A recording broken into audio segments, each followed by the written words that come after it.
Well, hello and good evening. This is the National Brief with me, Henry Bolton. Sorry, a bit of finger trouble there. I'm still not quite up to speed with all of this, but high tech stuff. Bit of a dinosaur when it comes to that. This evening, I'm going to be talking about three, maybe four things, depending how time goes. First of all, terror arrests in relation to RAF Bryce Norton. And then we had the NATO summit this week. Well, that threw up two interesting things. We'll talk about, are we going nuclear? Is the Royal Air Force going to get the nuke? And then I want to talk about something the government wants to alarm you through your mobile phone. And we'll talk about that in a minute. And then the final thing, well, we'll wait and see. So what happened on RAF Bryce Norton on the 25th of June really beggars belief. I'm just checking that I've got. Hang on a minute. Just bear with me because I told you I wasn't doing too well with this tech. There we go. Right. I think you will find that you can hear me a lot better now. Hopefully you can. So what happened on the 25th of June was absolutely shocking, scandalous. Royal Air Force Bryce Norton is the logistical aviation hub for the Royal Air Force. It is where we have, I've for a long time been concerned about putting all of our eggs in one basket. One, for example, nuclear weapon there or high yield weapon would do immense damage. And the reason being, all of our major aviation transport assets are there. There's the C-17 Globemaster, which is the strategic lift aircraft of the Royal Air Force and some other air forces, but mainly the Americans and us. There's the A400M Airbus, which is a four-engined rotor aircraft, tactical but heavy lift. I suppose they probably call it a medium lift aircraft. We did have Hercules, but pretty much all of those are gone now because the government decided to sell them off, which is a scandal in itself, because what they said was that we don't need the Hercules because the A400, the new aircraft, is bigger and can carry more kit. So we can lift the same amount of equipment. Well, yes, you can actually lift more equipment, but you've got fewer aircraft. Instead of having a number of small aircraft that you can use that are flexible, you can use them around the place to shift 4 people or something if you need to. Well, now you need an A400M, which is going to, could probably shift about 120. It's a waste of capacity in that sense. So one aircraft can only be in one place at one time. But that aside, we've got the C-17 Globemaster, the heavy lift. We've got the A400 tactical sort of medium lift. And then we've got the Voyager aircraft. Now, the Voyager aircraft are the one that we're going to talk about in a bit that relate to this story. The Voyager aircraft carry personnel. They can carry some cargo, but they are mainly used in air-to-air refueling. So these are the aircraft that when we send Eurofighter Typhoons out to the Persian Gulf or whatever, or that we assist in bombing the Houthis, whatever it may be, they are refueled by these Voyager aircraft. And it is 2 of those that were attacked, and I will use the word attacked, on the 25th of June. 4 Muppets from, well, they're now terrorists, or one of them at least is, broke through the wire, cut through the wire, used e-scooters to approach 2 of these 2 aircraft and sprayed them with red paint. Supposedly the red paint was to symbolize blood from Gaza, because these people belong to Palestine Action. And Palestine Action is a relatively militant group who have been holding protests quite a lot recently. They have broken into factories, for example, the Elbit factory, which makes weaponry and equipment for the Israeli Defense Forces. So they're very much pro-Palestine, pro-Gaza, very much one-sided. But that aside, these people broke into a Royal Air Force base, a strategic base, a base of massive strategic importance to the United Kingdom and the armed forces. They broke in there. They were able to break in there unchallenged. They were able to approach 2 aircraft. These are large aircraft, unchallenged. They were able to spray paint into the engines of these aircraft. And the latest I heard was that there could be up to £26 million worth of damage caused. Probably not, but certainly running into at least 6 figures, probably a great deal more. So they've caused a huge amount of financial damage, as well as taking 2 operational aircraft out of service until this is fixed. Now, there's a couple of pieces to unpack here. First of all, why on earth were they able to get to these aircraft? Imagine if these people had been, instead of spraying these aircraft with paint, they had bombs with them. Imagine even a Molotov cocktail, shove that into the engine or whatever.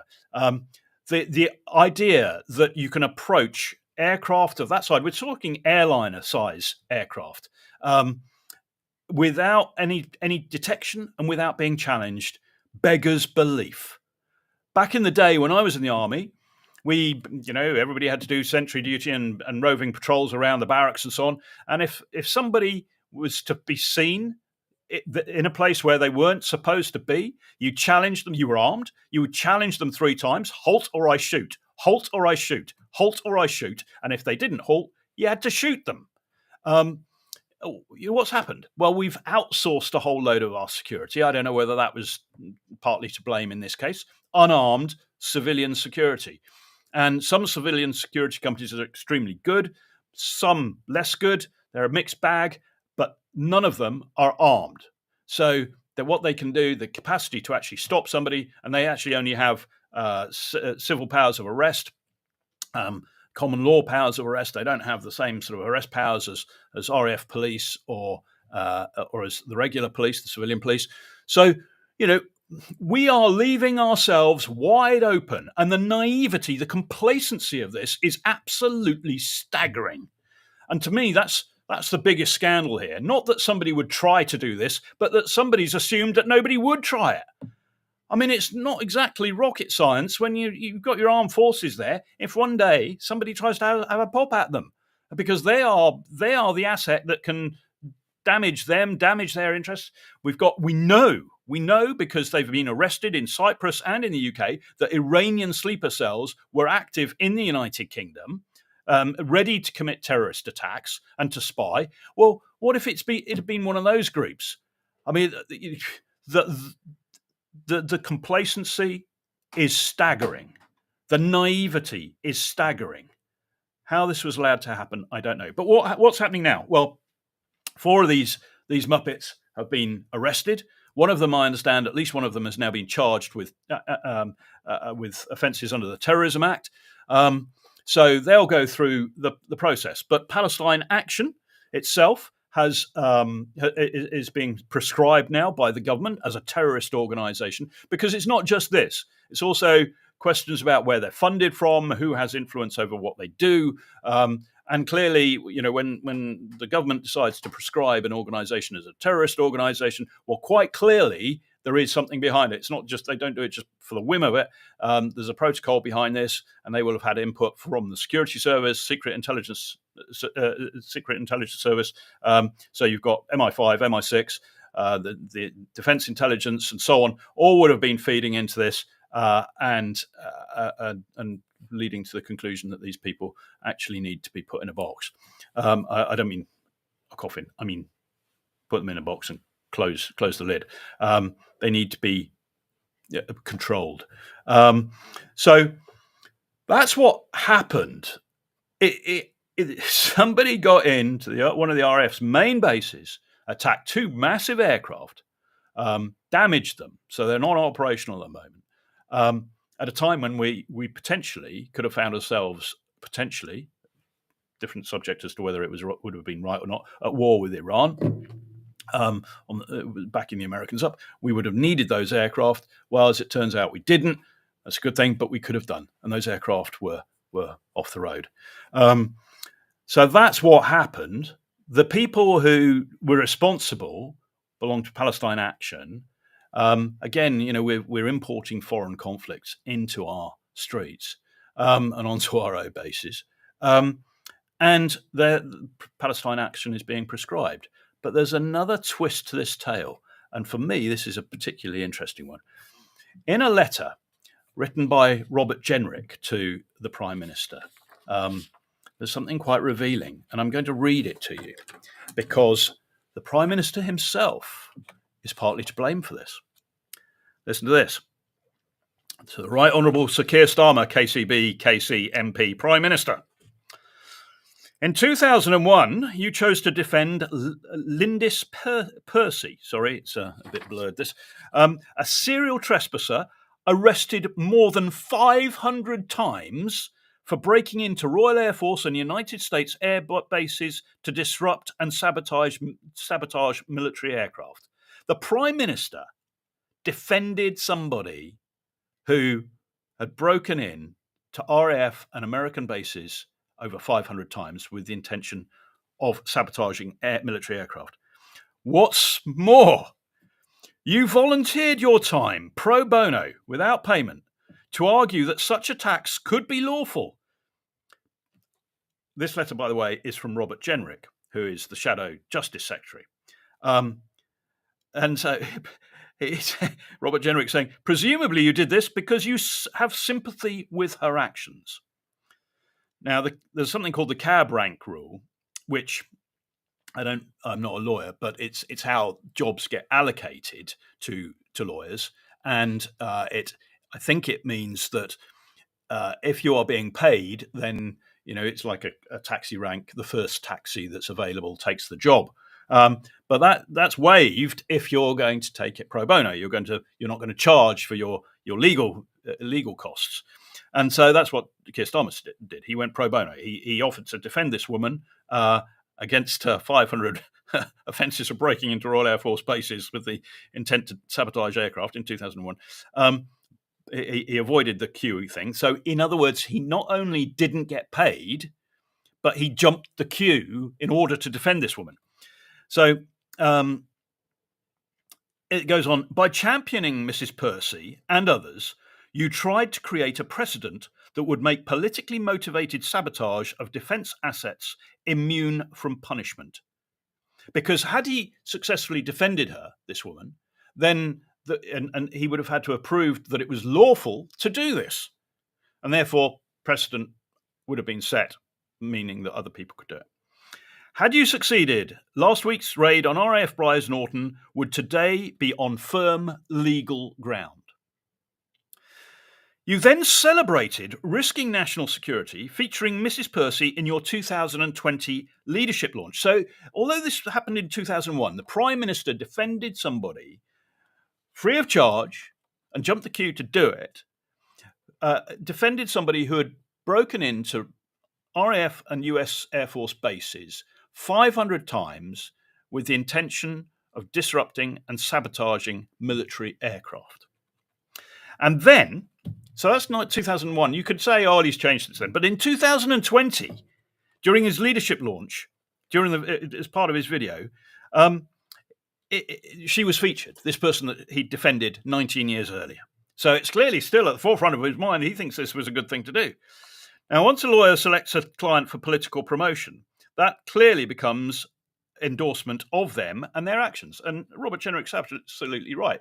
The Prime Minister, by involving this woman in his leadership promotion video in 2020, clearly is endorsing her, and she's effectively endorsing him. So, in other words, what we're drawing from this is that the Prime Minister, back in 2001, believed that this action of breaking into a military airbase and with the intent of damaging aircraft should not be unlawful. And in 2020, he's still flagging that up and that woman up in his leadership endorsement video. So clearly he thinks the same way as he did in 2001. Now, as Robert Jenrick says, the public is entitled to interpret your views as anti-British and a threat to our national security. So Robert Jenrick is pulling no punches there. He is saying, Prime Minister, you are a threat to our national security. And he's rightly going on to say, our armed forces deserve a prime minister who has their back, not one who's spent a career defending and then lauding those who attack them. Yours sincerely, Robert Jenrick, Shadow Justice Secretary. So, I mean, absolutely, Robert Jenrick's spot on there. And I think most of us would agree that this whole shenanigans of the prime minister defending this woman demonstrates that actually, for him as prime minister, the United Kingdom and the British people, their interests don't come first. What comes first is his ideology, is his lawfare approach. He is a lawyer. He wants to stay on the tracks. I mean, God knows what would happen if we faced a real national crisis. So that's what happened. Now, where does it leave us? What next? What next when we've got a prime minister who thinks that way? It is quite genuinely scary. Anyway, moving on from that, I want to talk about, is the United Kingdom going nuclear? This week we had the NATO summit, and so all the heads of the governments of the NATO countries all gathered together, and they all had a conflab. Now, two things really came out of that. One is that, before we go nuclear, one is that Keir Starmer has pledged, all of them pledged to go to 5% of GDP, gross domestic product, expenditure on their defence. Well, at the moment, we're 2.3% with some sort of vague idea that we're going to 2.5, sort of 2.3%, with some sort of vague idea we're going to 2.5, and maybe at some point, years down the road, 3%. So this is a big change, going up to 5%. But, excuse me,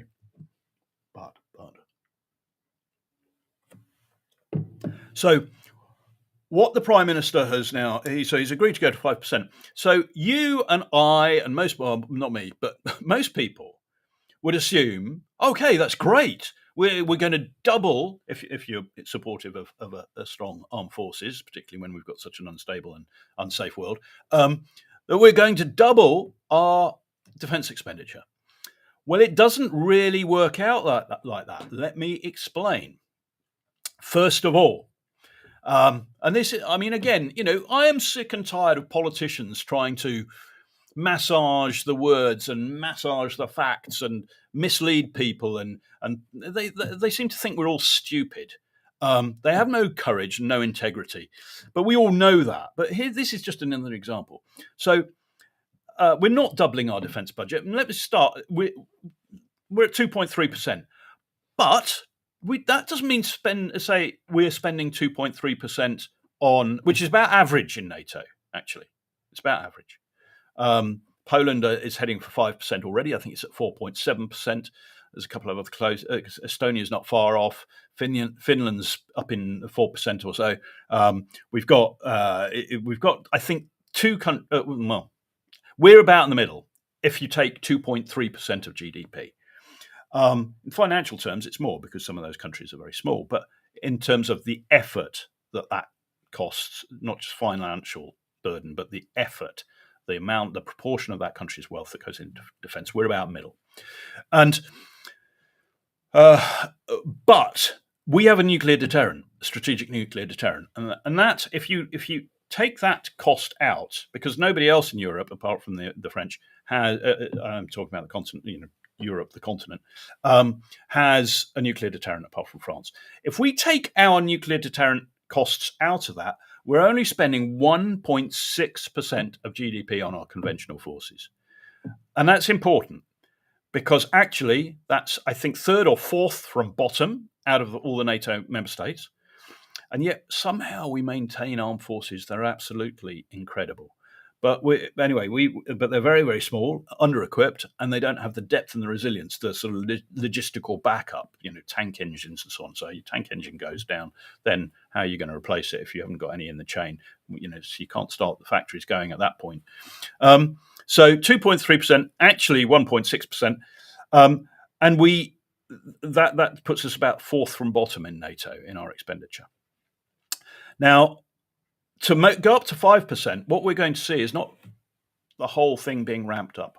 What we're going to see is elements from, there's the defence budget, we're going to see elements from the foreign aid budget come into defence, elements from the energy budget come into the defence, and telecommunications and so on, costs sort of associated with that, and grants and so on, will go into the defence budget.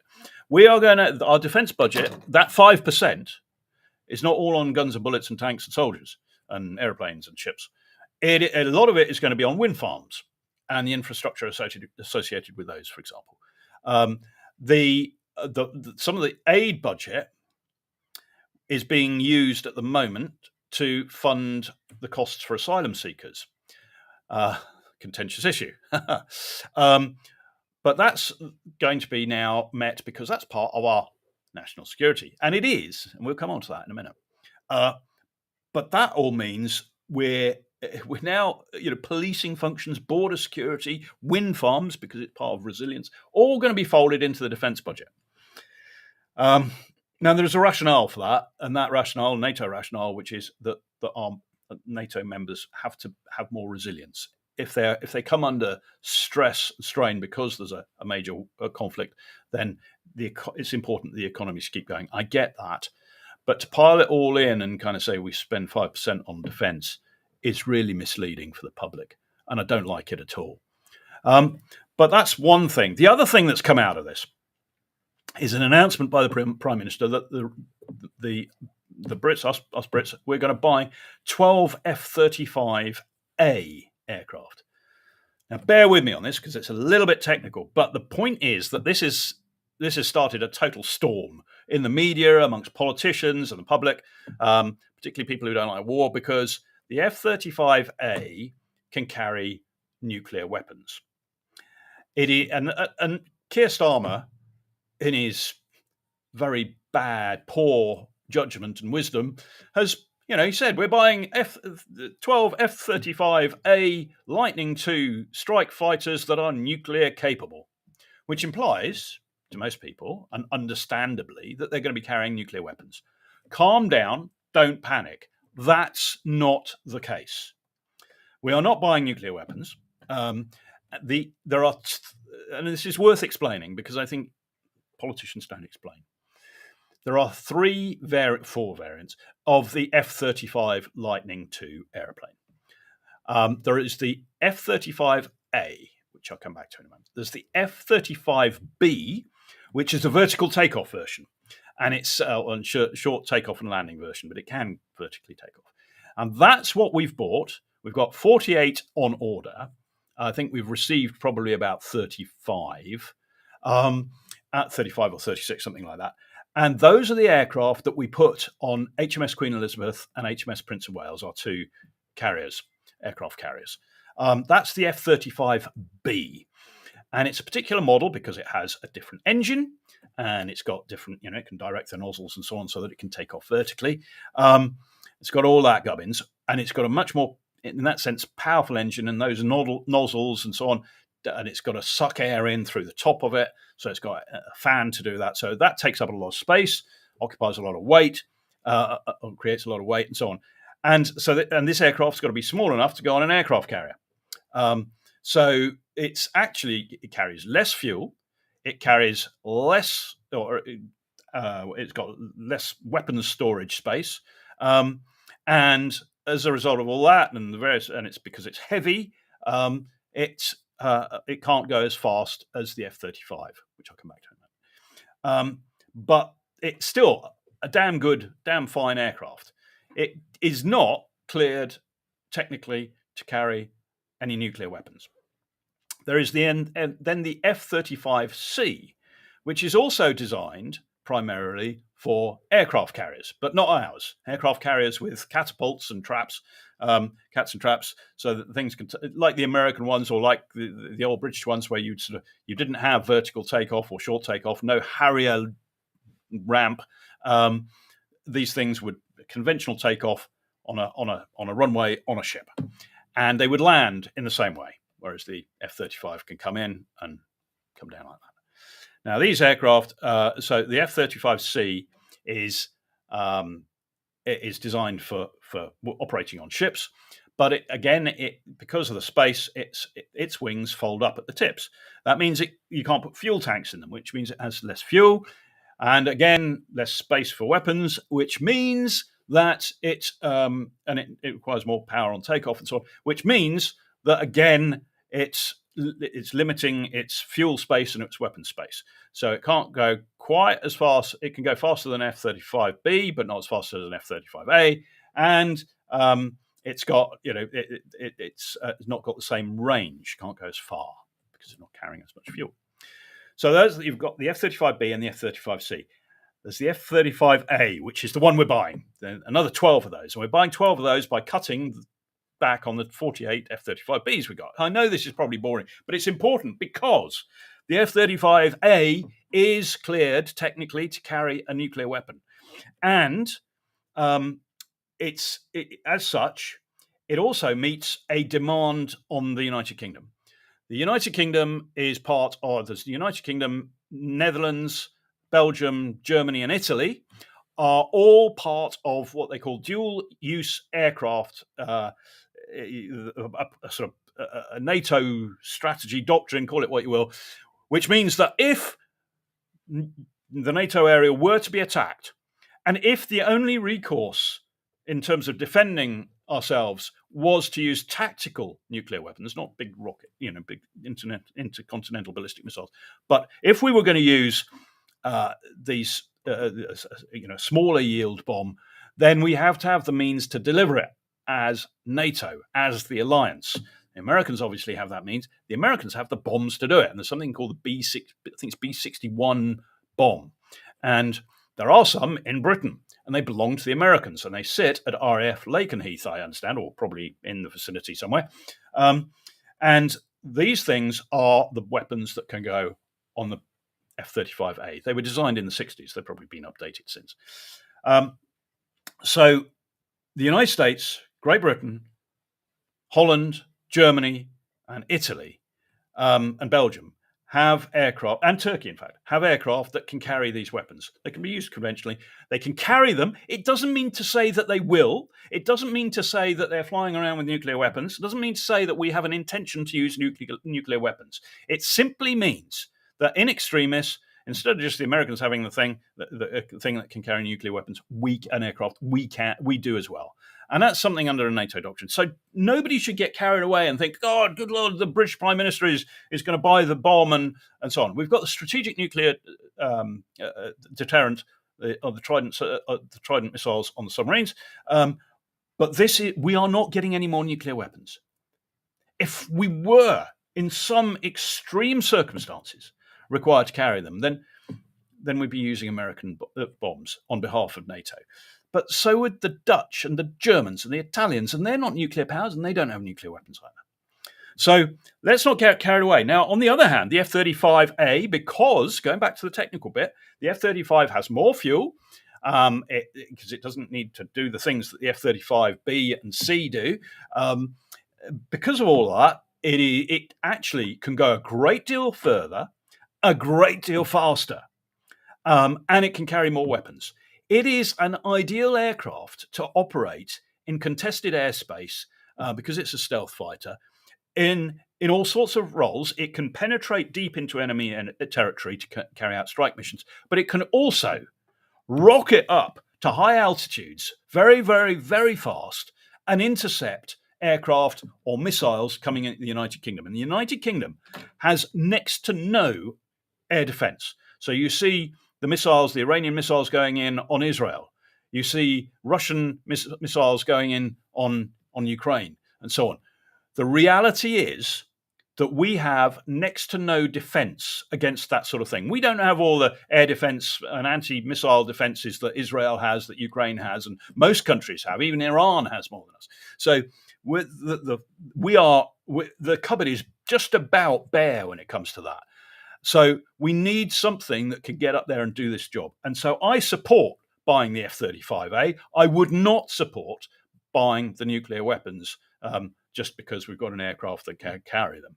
In itself, forget the nuclear weapon. In itself, the F-35A strengthens our air defense. There is no question of that. Absolutely, it does. The fact that it can carry a nuclear weapon is neither here nor there. Not in that respect. So we shouldn't get carried away. That was an important thing to clarify because so many people have got wound up over it. And I'm sorry about the technical jargon, but you've got to understand that this isn't, there are some differences. It's effectively 3 different aircraft. But anyway, so you get the point. F-35A contributes massively to our own defense and doesn't imply carrying nuclear weapons. That's the bottom line. So it's a good thing. The only bad thing about it probably is that we're cutting down on the F-35Bs, so those aircraft that we can put on the aircraft carriers. I don't think that's a good idea. Anyway, that's a different topic. So, my final point, and well done, Patrick Christie of GB News. Shout out for Patrick Christie. He did a very good investigation into people crossing the channel, didn't he? Oh, hang on. No, we've missed something. Now I've given you a taster for what's coming up at the end. Right, very quickly. The government wants your mobile phones to alarm you. Right, just sort of tied to what I've just said about the F-35A and missile defense. The government is going to be is in the Cold War we had various air raid siren systems and so on in the United Kingdom in case of attack. But that's all fallen by the wayside over the last 30, 40 years or whatever it is. But now the government wants to be able to send an alarm to everybody through their mobile phones, and whether it be an alarm informing you of a natural disaster or of an impending attack. They want to be able to do that. There are all sorts of issues around this, but not least the fact that not everybody has a mobile phone still. And a lot of people are still using quite old mobile phones, whether they be Apple operating systems or whether they are iOS or whether they are Android. But a lot of people are, using phones that are not able to be sort of to have a message put into them and sent to you. So the government is in a bit of a tizzy about this. They don't really know how to do it, so they're going to be looking at that. But there's the other thing is that there is a problem that basically what they have to do is exploit an opening in your mobile phone. If the government can get into it, then there's a question mark as to whether or not people can hack your mobile phone in a similar way. So that's all going on. But some of us, I suspect I'll be one, in the coming days can expect an alert from the government. I don't know what it's going to take, but it's going to be a test to see how many mobile devices receive this alert. And then they're going to build it out from there. So you are, and if you've got a modern iPhone or Samsung or Galaxy phone, then you're probably going to get an alarm. There you go. Hopefully not 3:00 in the morning. Finally, Patrick Christie. Back to Patrick Christie. Great job, Patrick. Well done. He did a documentary or a visit and a documentary piece really on migrants in Calais, all wanting to and intending to come to the United Kingdom. Well, he's obviously made some contacts in that process, and he has now obtained video footage which shows what appears to be an automatic combat shotgun, automatic or pump action shotgun, combat type style, so military style shotgun in Calais. And this, he's rightly raised this as last night and today as a major threat. For years, literally years, and I'm going to claim, Nigel Farage says he's the one who raised the alarm about people coming across on boats. I'm sorry, that wasn't you. There was a couple of people down in Dover who realised what was going on, and then me, and then you got on a boat, and then, and I'm very glad that Nigel, using his platform, was able to roll that out. But again, we've got to go back to basics here. For years, this threat has existed. And for years, the government and the authorities have buried their head in the sand. And it's got to stop. It's no good continuing complaining about it or saying, oh, we found this or we found that. Stop it. So I have long said that weapons are coming into this country. All of the cocaine in this country, all of the heroin, and around 97% of the firearms used illegally in this country have been brought in, trafficked, smuggled across our borders. It's not just about people. Our borders are wide open. And Patrick, the other day, Patrick Christie, he exposed the fact that the people in Calais are simply gaming the system. He's now exposed that there are firearms, highly capable firearms by the looks of things, in Calais with those people. And he's quite rightly asked the question, what's to stop them bringing those over with them? Another guy called Craig Houston, who is the leader of the Social Democrat Party in Scotland, he was recently over in Calais. He was looking at the same thing. Excellent video. You can find it online. Sorry, I don't have the link with me, but look up Craig Houston on X or on YouTube. You'll find his videos there. Very, very interesting. Very good insight as to what's really happening in Calais and how naive our authorities are being. But just to, as I say, way back for years, I have been flagging up this issue. And here is what was seized. This is what got through on our borders in the year 2023 to 2024. 27 tons of Class A drugs, so cocaine, heroin, and so on. 27 tons. 2,594 firearms.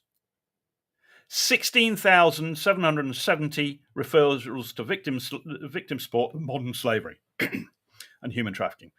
Okay, well, that's a grey one because lots of people claim that they have been human trafficked or they've been, subject to slavery or whatever because they want to get asylum here, not because that's actually the truth. So that's a sort of grey one. But the other 2,593 firearms were detected being smuggled or trafficked into the United Kingdom across our borders in the year 23 to 24. We know it's going on. It's been going on for years. It's still going on. What Patrick Christie has done is he has highlighted the fact that it's still going on.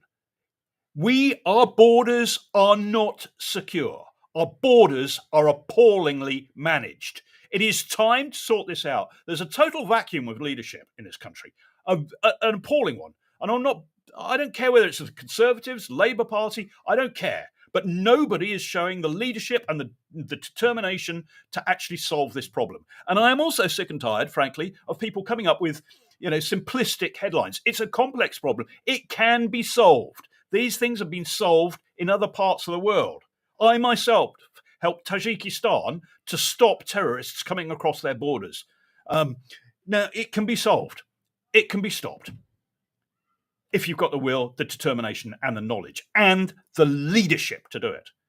And again, it doesn't help when people come up with simplistic plans. 4-point plan, sorry, Reform, but 4-point plan. That's not a plan. It's 4 things that you want to do, which, fine, I sign up to that entirely, but it's no plan.